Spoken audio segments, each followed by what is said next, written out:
बिस्मिल्लाहिर्रहमानिर्रहीम, अस्सलाम वालेकुम। एवन टीवी के न्यूज़ स्टूडियो से मैं हूं अलीशा बासी और मैं हूं आयशा हमीद। नजर डालते हैं हेडलाइंस की जानिब। LOC पर रात गए भारतीय इश्तिहार अंगेजी। रावलाकोट का रिहायशी 22 साल उसामा अशरत शहीद, 2 बहनें जख्मी। शहीद उसामा की 10 दिन पहले शादी हुई थी। भारतीय बमबारी से हीरा में 3, केल में 1 बच्चा जख्मी। पाक फौज का मुंह तोड़ जवाब। बागसर में भारतीय क्वाडकॉप्टर मारा गया। पाक फौज ने हाजी पीर सेक्टर में झंडा ज़ियारत पोस्ट को तबाह कर दिया। दुश्मन को भारी नुकसान। पाउंडो सेक्टर में भी भारतीय फौज का हेडक्वार्टर भी मलियामेट।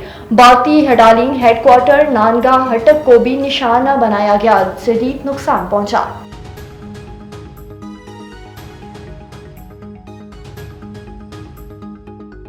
अमेरिका का पाक भारत जंग में मुदाखलत न करने का फैसला। पाक भारत तनाज़ा हमारा मसला नहीं, मामले को सफारती ज़राए से ही आगे बढ़ाएं। नायब अमरीकी सदर DG वेंस की गुफ्तगू। कहा, अमेरिका को पाक भारत तनाज़े पर तफ्तीश है। दोनों ममालिक को पुरसुकून होने की तरगीब देंगे, लेकिन जंग में शामिल नहीं होंगे।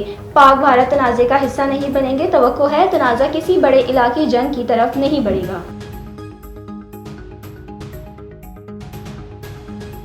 पाक भारत कशीदा सूरत-ए-हाल। PSL 10 UAE मुंतकिल करने का फैसला। पाकिस्तान सुपर लीग 10 के बाकी मैचेस मुत्तहिदा अरब अमारात में होंगे। तमाम गैर मुल्की खिलाड़ी आज शाम दुबई रवाना होंगे। इंतजामात के बाद शेड्यूल का हतमी ऐलान किया जाएगा। PCB के मुताबिक रावलपिंडी क्रिकेट स्टेडियम पर भारतीय हमला गैर जिम्मेदाराना इकदाम था। खिलाड़ियों की हिफाजत अव्वलीन तरजीह है। चेयरमैन PCB मोहसिन नकवी का मीडिया से गुफ्तगू।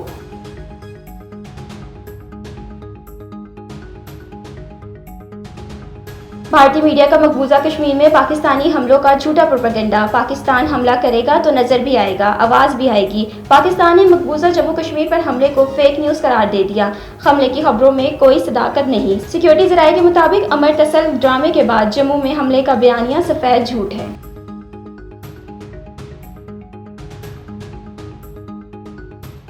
और पाकिस्तान जब हमला करेगा नजर भी आएगा, गूंज भी सुनाई देगी। अपनी मर्जी से हमला करेंगे, भारतीय मीडिया को बताने की जरूरत नहीं। इसहाक डार ने इलाकाई सूरत-ए-हाल पर पाकिस्तानी मौक़िफ़ से आगाह किया। दोनों फ्रीकेन को कशीदगी कम करने की कोशिश करनी चाहिए। एवन टीवी के न्यूज़ स्टूडियो से फिलहाल कितना ही। मजीद किसी भी खबर से बाखबर रहने के लिए देखते रहिए A1 TV। A1 TV, सब पे नजर, अंदर की खबर।